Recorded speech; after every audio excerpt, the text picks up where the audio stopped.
Hey everyone, welcome back to the channel. In today's tutorial, I'm going to show you how to add Snapchat to your Mac dock so you can open it just like a native app, fast and easy. Let's get right into it. First, open Safari. You can do this by clicking on the Safari icon in your dock or using Spotlight Search. Just press Command plus space, type Safari, and hit Enter.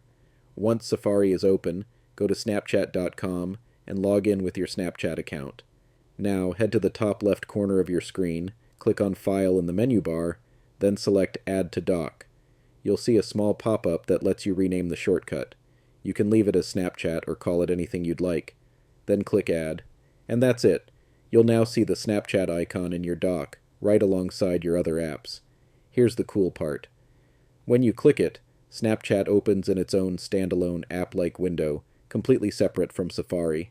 You can even close Safari, and Snapchat stays open, just like a real app. And there you go.